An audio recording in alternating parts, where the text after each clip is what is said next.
Hi hello welcome to సుమాస్ గుమగుమాస్ అండి. ఈరోజు నేను పచ్చి టెంకాయ ఒకటి తీసుకొని కొబ్బరి పాలతో రైస్ చేస్తున్నానండి. అందుకు ఒక 2 ఆనియన్స్ అన్ని పీసులుగా చేసి పెట్టుకున్నానండి. ఒక 3 బిగ్ సైజ్ టమోటాలు తీసుకొని తరిగి పెట్టుకున్నానండి. 2 బిర్యానీ ఆకు, లవంగాలు 2, యాలక బుడ్డలు 2, చెక్క ఇవి తీసుకున్నానండి. ఈ పావుతో 3 పావులు బియ్యం తీసుకున్నానండి. అందుకే కొలిచి పెట్టుకున్నానండి. కొబ్బరి పాలు కూడా కుండలో చేస్తున్నానండి. నేను కొబ్బరి పాలతో రైసు బిర్యానీ ఆకు వేసేస్తున్నానండి. ఆయిల్ వేసి పెట్టుకున్నాను, వేడెక్కింది. ఈ స్పైసెస్ కూడా వేసేస్తున్నానండి. ఆనియన్స్ వేస్తున్నానండి. ఆనియన్స్ బ్రౌన్ కలర్లోకి రావాలండి. పుదీనా ఆకు, టమోటాలు కూడా వేసేస్తున్నానండి.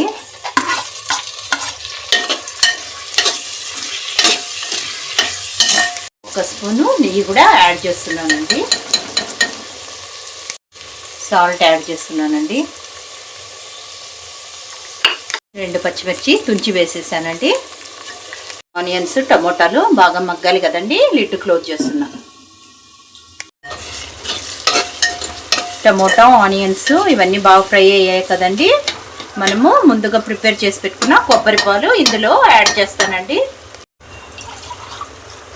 ఇదే పావుతో 3 పావులు రైస్ తీసుకున్నాను కదండి. ఇవి కొబ్బరి పాలు 6 పావులుగా వేసేస్తానండి. పెరుగుతుంది కదండి. రైస్ ఇందులో యాడ్ చేస్తున్నానండి. సరిగా అండి రైస్ అంతా అయిపోవచ్చింది కదండి. ఇప్పుడు చిన్న క్లాత్ పరిచేసి లిడ్ క్లోజ్ చేస్తానండి. దీని మీద వెయిట్ పెడతాను.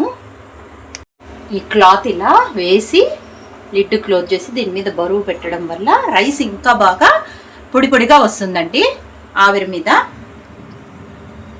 ఓకేనండి, చూద్దాము. దమ్ వేసాను కదండి. చూడండి పర్ఫెక్ట్గా వచ్చేసింది కదండి రైస్. ఇంతేనండి. నా ఛానల్ ఎవరైనా సబ్స్క్రైబ్ చేయని వాళ్ళు ఉంటే సబ్స్క్రైబ్ చేయండి, లైక్ చేయండి, షేర్ చేయండి. Thank you.